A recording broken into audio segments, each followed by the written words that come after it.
ఓం గురుభ్యో నమః. భక్తి వాహిని ఛానల్‌కి స్వాగతమండి.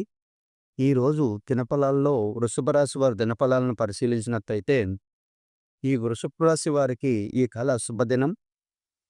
కుటుంబ సభ్యుల నుండి ఆనందకరమైన వార్తలు అందుతాయి. ఆర్థిక విషయాల్లో సానుకూల మార్పులు కనపడతాయి. వ్యాపార రంగంలో కొత్త అవకాశాలొస్తాయి. శ్రావణ మాసం కావడంతో భక్తి ఆత్మీయకంగా పెరుగుతుంది. ఇష్టదైవాన్ని పూజిస్తే సుఖశాంతులు కలుగుతాయి. ఆరోగ్యంలో చిన్న జాగ్రత్తలు అవసరం. స్నేహితులు, బంధువులతో అనుబంధం మరింత బలపడుతుంది. విద్యార్థులకు ఇవాళ నుంచి ఫలితం దక్కే అవకాశం ఉంది. పనుల్లో ఆలస్యం ఉన్నా చివరికి విజయం మీకే అవుతుంది. ఈరోజు వీళ్ళు శుభవర్ణం ఆకుపచ్చ, శుభ సంఖ్య 6. భగవంతుని ఆలయంలో పాలాభిషేకం, రుద్రాభిషేకం చేయడం వల్ల శుభం జరుగుతుంది. మీరు మా ఛానల్‌ని మొదటిసారి వీక్షిస్తున్నట్టయితే సబ్స్క్రిప్షన్ చేయండి, లైక్ అండ్ షేర్ చేయండి. శుభమస్తు.